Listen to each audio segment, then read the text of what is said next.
Сәлеметсіздер ме, білім алушылар? Бізде қазір жаратылыстану сабағы. Бүгінгі күндеріңізге сәттілік тілеймін.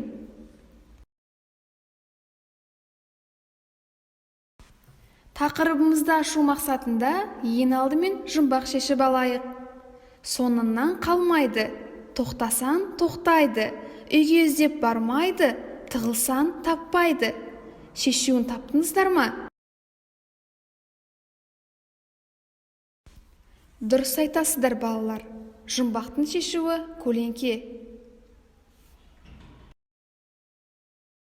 Олай болса, бүгінгі сабағымыздың тақырыбы көлеңке қалай пайда болады. Сіздер бұл сабақта көлеңкенің пайда болу себептері мен ерекшеліктері туралы мағлұмат алатын боласыздар. Ендеше мұна бейне материалға назар аударыңыздар.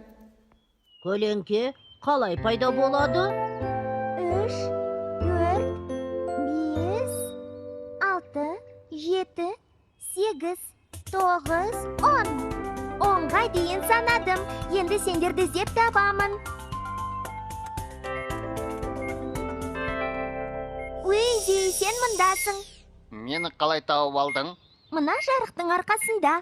Мен қобал жасам осы батырма жылтылдап кетеді. Мұнда сықылықтап тұрған кім болды екен? Бері шық. Енді тек Оли ғана қалды.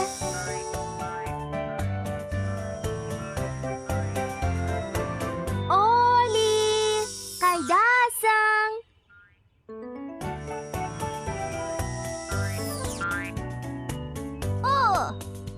Мұнда ешкім жоқ.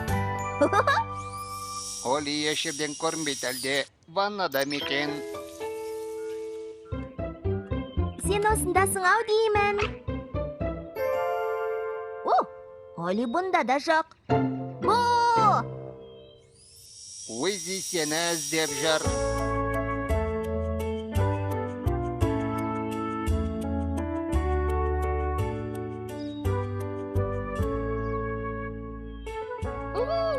Мына ағашқа қараңдар. Көлеңкесіне қарасаң, ағаштың ар жағында Оли тұрған сияқты. Көрдіңдер ме? Табылды.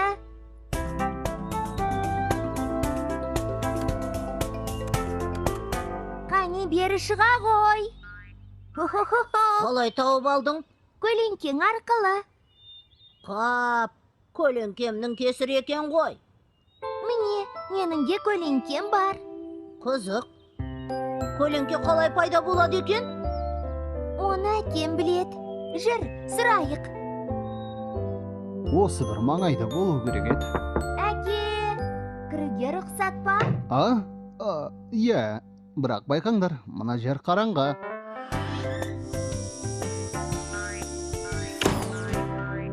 Әке, неге бізде көлеңке болады? Көлеңке дейсің бе? Мен ешқандай көлеңке көріп тұрғаным жоқ. Неге көрінбейді? Қайда кетті екен? Жасырынып қалған ғой. Ендеше іздеп көрелік.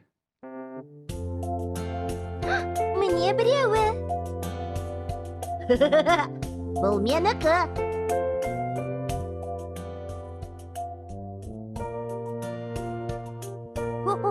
Дейзидің көлеңкесін берген таныдым. Ал менің көлеңкем қайда? Әке, сонда біздің көлеңкеміз жарық сөтсең ғана көріне ме? Солай ма? Дәл солай. Қалай сонда? Маған бере тұрыңызшы. Қол шам, ол жасанды жарық көзі. Қабырғаға қарай түсірші, Дейзи.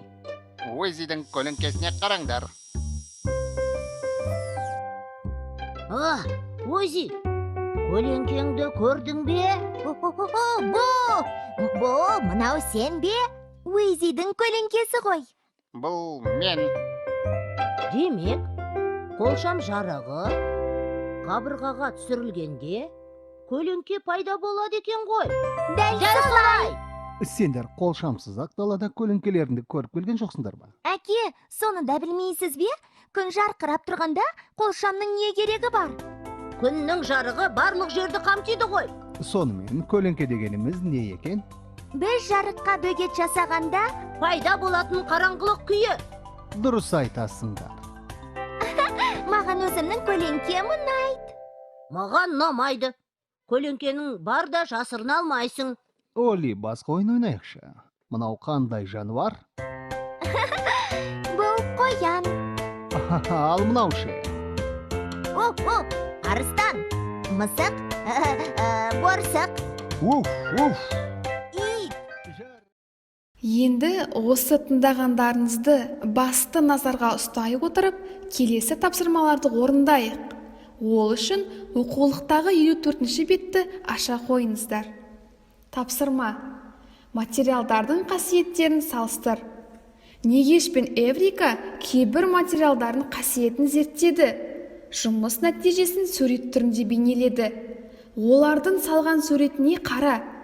Суреттегі заттарды қандай екі топқа бөлуге болады? Балалар суреттің ортасына неліктен күнді бейнеледі?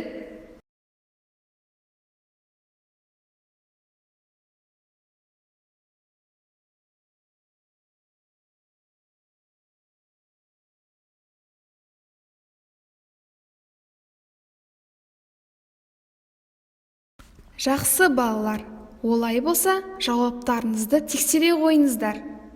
Жарық түзу сызықты, яғни түзу сызық бойымен таралады. Ол мөлдір және жартылай мөлдір заттар арқылы өте алады. Бірақ жолында мөлдір емес материалдардан жасалған заттар кездескенде, оларды тесіп те, айналып та өте алмайды. Сондықтан мұндай заттардың артында қара дақ пайда болады. Осы дақты көлеңке дейді. Жарайсыздар балалар. Енді топтастыру тапсырмасын орындаймыз. Яғни сіздер жарық шығаратын заттарды екі топқа бөліп, табиғаттағы жарық пен жасанды жарықты ажырататын боласыздар.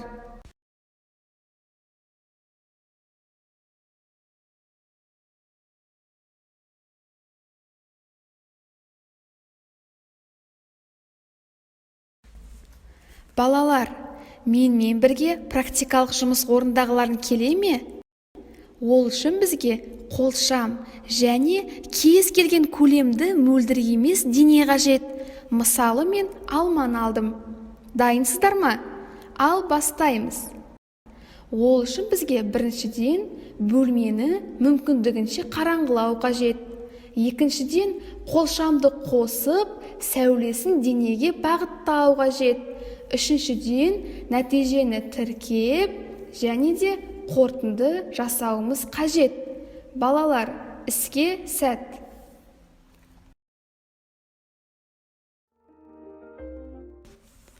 Сабағымызды бекіту үшін мына сұрақтарға жауап беріңіздер. Қайсысы көбірек жарық береді? Май шам, немесе үстел шамы ма? Қайсысы көбірек жарық береді? Күн, ай немесе от па? Затқа жарық түскенде не пайда болады?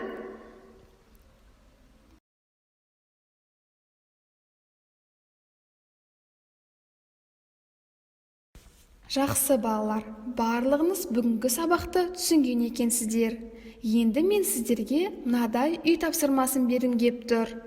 Сіздер қолдың көмегімен түрлі бейнелердің көлеңкесін түсіріп көріңіздер. Сіздерге ұнайтынына сенемін. Осымен балалар, біздің сабағымыз аяқталды. Назарларыңызға рахмет.